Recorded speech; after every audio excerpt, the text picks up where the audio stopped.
I have a message that I need to share, and I'm going to share it, and I want to help people that, you can. I did heroin at age 42 and 55, and I don't know where it came from, and I'm alive to talk about it. I survived it, and I have a reason. There's a reason I survived it, and I want to share it with people that you can overcome it. It's a horrible disease. It's a horrible drug. It's an ugly drug. It's the devil, and I want people to, see that you can overcome that drug and you can live.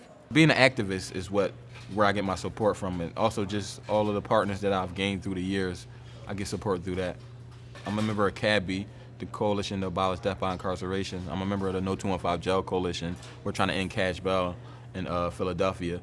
It gave me a more credible story to talk to people and just help other people change. And, I use my process as a way to talk to people and help them with their process, What kept me out was that I knew I didn't want to go back. That lit up the torch. I'm never going back. I was lucky. I had music. Like I say, I played drums. I played drums. I'm still playing drums. So instead of me being on the corner, I was in the basement playing drums.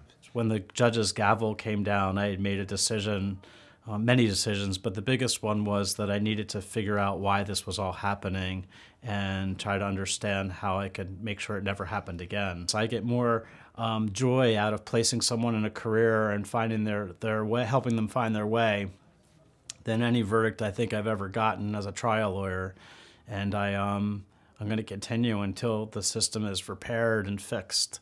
And unfortunately, we have a long road to go.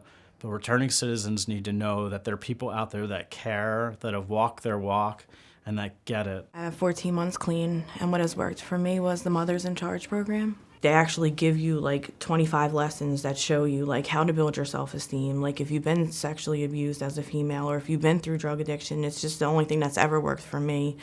It talks about drug addiction, just different things. And I mean, there's 14 women in the program that, that it's working for all of us right now. My family, they support me. Mothers in Charge, they've been supporting me. They've been very supportive.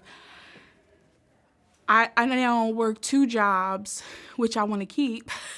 If you don't have goals, positive goals, and a positive mindset, coming out, all you want is what you see on TV or what you see somebody else have. So, and that's not going to help you, do positive or come back into the community with your head on straight.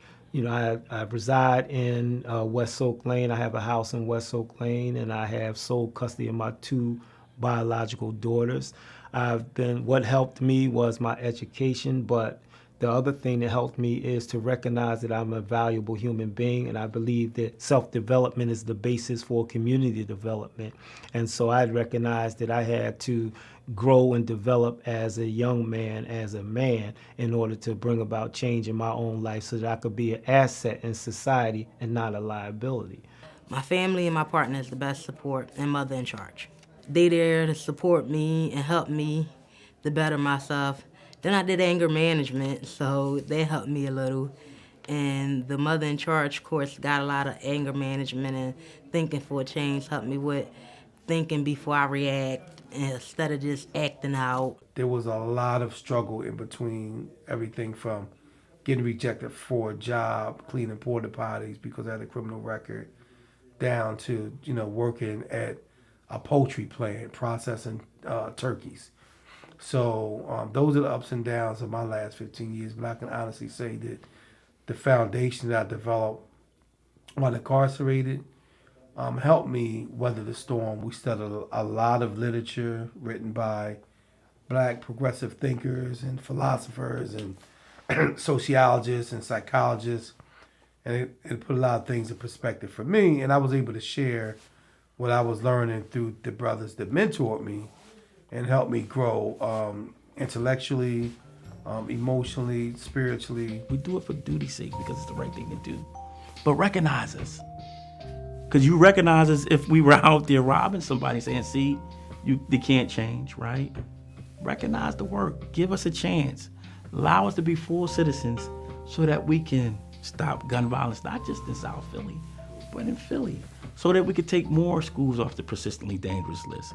We can't do it because the minute we say we want to leave, we got to do a criminal background now. We got to start all over. You're going to say no. So that's why we want to get this story out there.